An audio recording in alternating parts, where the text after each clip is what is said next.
Les plus gros serpents connus à travers l'histoire. Les serpents font partie de ces animaux mal aimés depuis la nuit des temps. Probablement à plus forte raison depuis l'histoire d'Adam et Ève et du serpent tentateur. Mais le serpent fascine également par les couleuvres de nos campagnes, mais ceux qui sont très grands ou bien très gros. Et c'est justement de ces derniers dont il s'agit ici. De bons gros serpents bien gras et bien longs qui ne sont pas forcément venimeux, mais super costauds. Restez jusqu'à la fin de la vidéo pour découvrir les plus gros serpents connus à travers l'histoire. N'hésitez pas à liker la vidéo, la partager et si vous êtes nouveau sur notre chaîne, n'oubliez pas de vous abonner et activer la cloche car ici on aborde des thématiques intéressantes et instructives. Tenez-vous bien, on débute avec le grand anaconda. C'est ce que l'on appelle une belle bête. Pouvant atteindre les 200 kg et mesurer jusqu'à 8,45 mm, on peut le croiser au détour d'un chemin de traversée dans la jungle, en Colombie, au Paraguay, en Équateur ou encore au Pérou et au Brésil. L'anaconda qui, contrairement à sa réputation, ne se nourrit pas d'êtres humains, mais préfère les oiseaux et les rongeurs, parfois, si l'occasion se présente, il peut s'offrir une chèvre ou un cochon, voire manger un des siens. Il est considéré comme le plus gros et lourd serpent du monde. Seul le python réticulé peut le dépasser en longueur. Ils sont tout à fait lents et maladroits sur la terre, mais quand ils sont dans l'eau, ils sont extrêmement rapides. C'est pourquoi les grands anacondas, qui sont en activité la nuit, préfèrent vivre dans ou à côté de l'eau. Et c'est également pourquoi le grand anaconda s'appelle parfois water boss. Ils passent plus de leur temps dans l'eau que n'importe quel autre boa. Sa mâchoire s'ouvre assez grand pour avaler un crocodile adulte, même si le crocodile est un adversaire de taille pour cet énorme serpent, contrairement aux mamba, cobras, couleuvres, vipères, crotales et à certaines espèces qui sont assez petites et se servent de leur croc pour infliger des morsures à leur proie.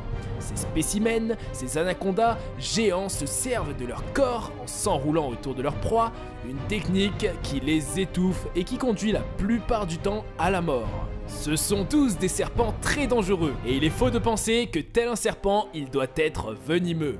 Les gens pensent toujours qu'un serpent mord est tué par son venin toxique. Le python réticulé ou le Malayo-python, Reticulatus. En voilà un autre qui, mine de rien, est vachement long, jusqu'à 10 mètres. Le genre d'espèce qu'on souhaite pas du tout croiser sur notre route. Vivant dans quasiment toute l'Asie du Sud-Est, il est malheureusement traqué pour sa peau qui se retrouve ensuite sur des cougars en milieu urbain. Comme tous les pythons, ce sont des serpents constricteurs non venimeux. En effet, ils mesurent en moyenne entre 4 et 9 mètres pour un poids allant de 90 à 140 kg. Il peut exceptionnellement atteindre 10 mètres. Les femelles sont en moyenne considérablement plus grandes et plus lourdes que les mâles. Comme la plupart des serpents, cette espèce est un chasseur embusqué qui passe une grande partie de son temps partiellement caché dans l'attente d'une proie. Il chasse le plus généralement au sol, mais arrive, malgré son poids important, à grimper dans les arbres. Le régime alimentaire de ce python se compose presque exclusivement de mammifères et d'oiseaux, mais peut occasionnellement consommer des lézards. Parmi les récits des grosses proies mangées par un python réticulé, le plus solidement documenté fut un ours malais de 23 kg tué par un spécimen de 6,95 mètres et digéré en 10 semaines. Le plus souvent, les proies mesurent environ un quart de la taille du serpent, mais dépassent souvent son poids.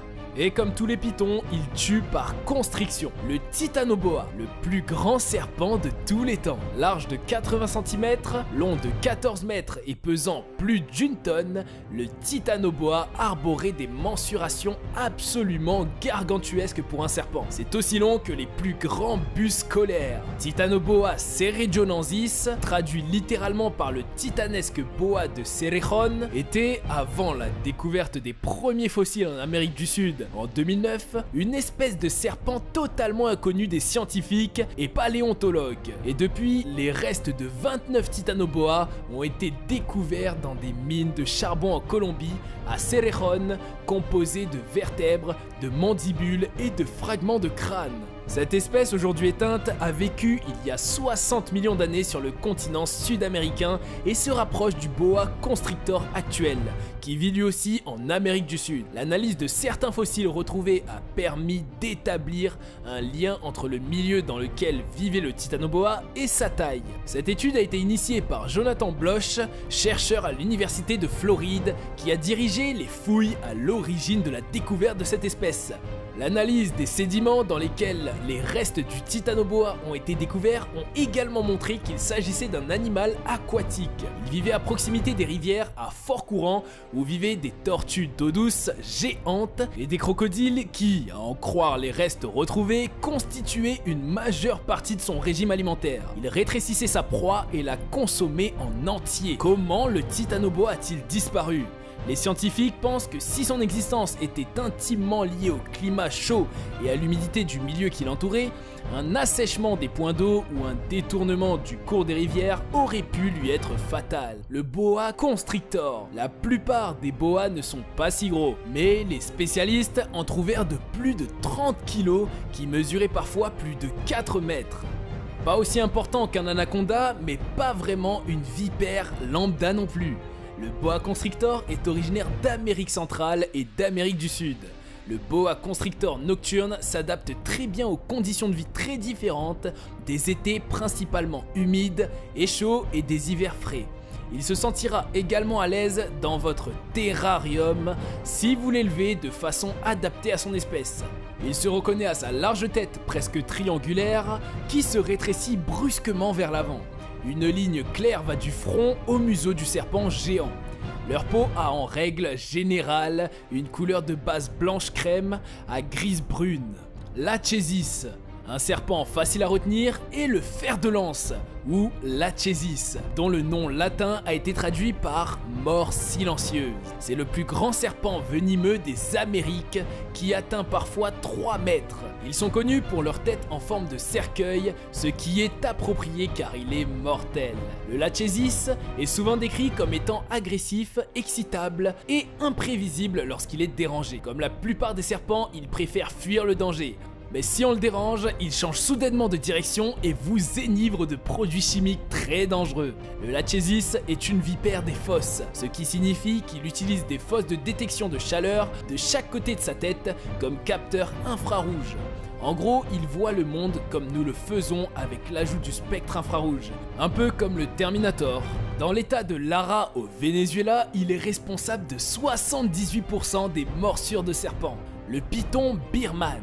Le python birman qui peut avoir un poids de 185 kg et il peut atteindre les 6 mètres et il est le plus grand de son espèce. En tant que serpent constricteur, il fait des câlins à ses proies pour les étouffer avant de les consommer. Ce serpent passe la journée dans des trous et ne chasse que la nuit. En effet, c'est un animal nocturne. On le retrouve surtout dans les plaines, les régions marécageuses, les bords de rivières, les rizières et aussi dans les moyennes montagnes.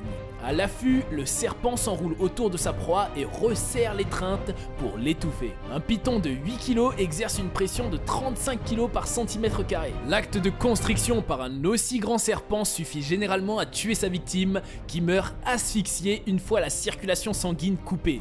Mais parfois, le python birman peut alors choisir d'avaler sa proie vivante.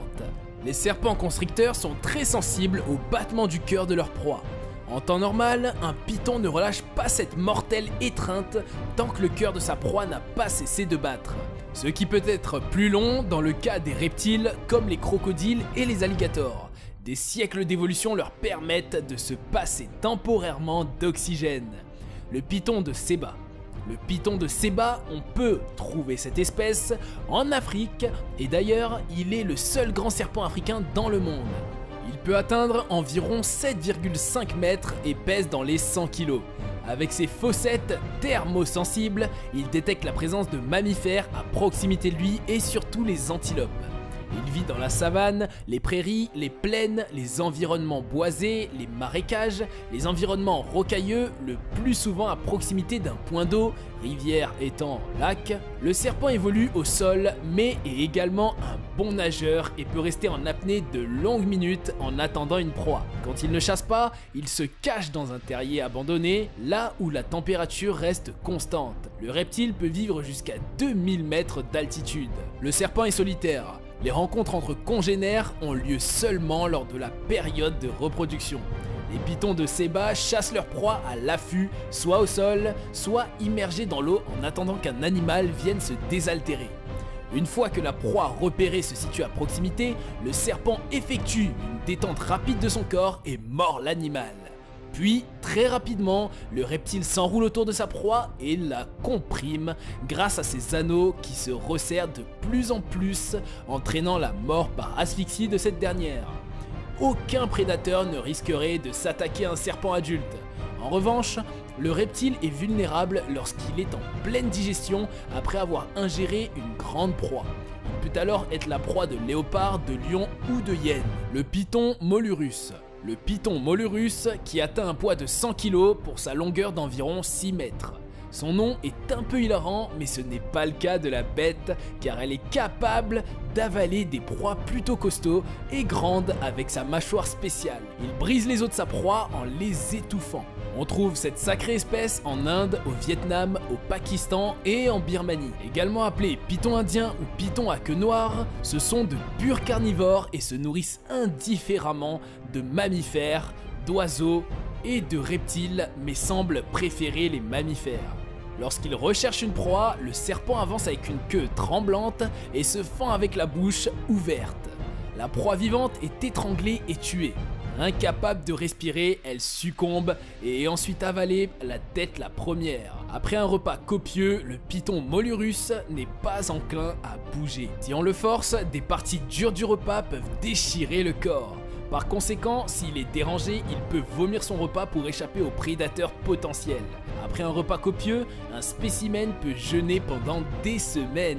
La plus longue durée enregistrée étant 2 ans. Le python molure peut avaler une proie plus grosse que son diamètre car les os de la mâchoire ne sont pas reliés.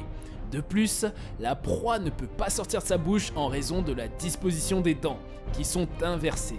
Et voilà, nous venons de faire le tour d'horizon des plus grands serpents avec vous.